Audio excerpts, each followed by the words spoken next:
Hello guys, അപ്പോൾ മാറ്റി ഒരുങ്ങി എങ്ങോട്ടാന്നല്ലേ? ഞാൻ വന്ന അന്ന് തന്നെ ഞങ്ങളെ ദേശത്തെ അമ്പലത്തിൽ എന്താ പറയുക, സ്വാമിമാരെ പൂജ ഉണ്ടായിരുന്നു. അപ്പോൾ അതിന് വേണ്ടിയിട്ട് എണ്ണയൊക്കെ വാങ്ങിയിട്ട് പോവാണ് കേട്ടോ. ഞാൻ വന്ന അന്ന് തന്നെ അമ്പലത്തിൽ ഇത് വന്ന കാരണം എനിക്ക് നല്ല സന്തോഷമുണ്ട്. അപ്പോൾ അതിന് വേണ്ടി ഞങ്ങൾ മാറ്റി പോവാണ്. അപ്പോൾ മാറ്റി പോകുന്നതിൻ്റെ ഇടയിൽ കൂടെ മുടി കെട്ടിയതിൻ്റെതും ഫോട്ടോ എടുക്കുന്നതിൻ്റെ ഒക്കെ ഇതൊക്കെ ഓളോട് പറയുമ്പോൾ അതിനനുസരിച്ച് തല ആട്ടിയിട്ടും തല ചിരിച്ചിട്ടും പല്ല് കാട്ടിയിട്ടും ഒക്കെ ചിരിച്ച് നിൽക്കുകയാണ്. അതിൻ്റെ ഇടയിൽ കൂടെ അവളെ അമ്മനെ മണ്ടിച്ച് ഡ്രസ്സ് പോയി മാറ്റി നല്ല ഡ്രസ്സ് ഇട്ടിട്ട് വായോന്ന് പറഞ്ഞിട്ട് അങ്ങനെ അവൾ നല്ല ഡ്രസ്സൊക്കെ ഇട്ട് വരാൻ വേണ്ടിയിട്ട് നിൽക്കണ വരെ ഞങ്ങൾ ഫോട്ടോ എടുക്കലും പരിചയപ്പെടലും ഹായ് പറയലും ഒക്കെ. അങ്ങനെ അവൾ വന്ന് അവളെ കൈയും പിടിച്ച് ഞങ്ങൾ ഫുട്പാത്തിൽ കൂടെ നടന്ന് അമ്പലത്തിലെത്തി. അപ്പോഴേക്കും അവിടെ ചുറ്റോറും വിളക്കൊക്കെ കത്തിച്ചിട്ട് നിൽക്കുന്ന എൻ്റെ മൂത്ത കുട്ടി ഇതാ ഓടി കളിക്കുന്നതിൻ്റെ കൂടെ ഇതാണ് കേട്ടോ അമ്പലത്തിലെ ഇവരമ്പലമാണ്. ഞങ്ങളാ ഷാൻ ചേച്ചി ഞങ്ങൾ അയൽവാസികളുടെ. അങ്ങനെ അമ്പലത്തിലെത്തുമ്പോൾ അമ്മ അവിടെ ഇരിക്കുന്നുണ്ട്, സായിട്ട് അവിടെ ഇരിക്കുന്നുണ്ട്. എണ്ണ സായിട്ടിനെ കൊണ്ട് കൊടുപ്പിച്ച് ഞങ്ങൾ വലൊക്കെ വെച്ച് വന്ന്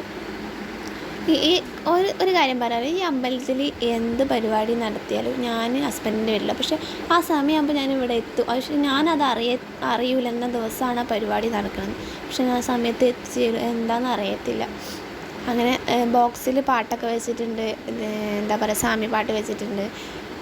സന്ധ്യ ആവാറായി എന്ന് മീൻസ് എന്താ പറയുക കൊടുക്കാനുള്ള സമയമായപ്പോഴേക്കും സ്വാമിമാരെല്ലാവരും വന്ന് റിച്ചുട്ട് അതിൻ്റെ ഇടയിൽ കൂടെ പോസ് ചെയ്യുന്നുണ്ട്. സ്വാമിമാർ വന്നതിന് ശേഷം ശരണ വിളിക്കാൻ പറഞ്ഞ് അങ്ങനെ സ്വാമിമാർ എല്ലാവരും കൂടി ശരണ വിളിക്കുന്നുണ്ട്. ശരണം വിളി കഴിഞ്ഞ് കഴിഞ്ഞാൽ പിന്നെ ദേവിക്ക് പൂജ ചെയ്യും. പൂജ ചെയ്യുമ്പോൾ ഞങ്ങൾ പുറമെ നിന്നിട്ട് അമ്മ നാരായണ ദേവി നാരായണ പറയും.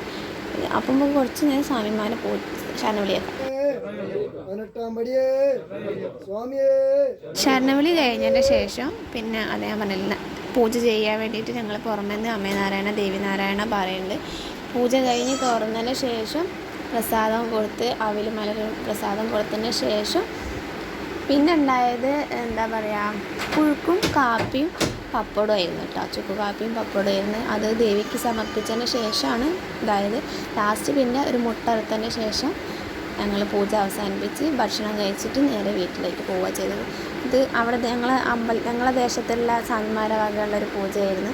അപ്പോൾ അതിൽ പങ്കെടുക്കാൻ പറ്റിയതിൽ എനിക്ക് അതിയായ സന്തോഷമുണ്ട്. അപ്പോൾ ഈ കുട്ടി വീഡിയോ ഇഷ്ടപ്പെട്ടാൽ ലൈക്ക് ചെയ്യുക.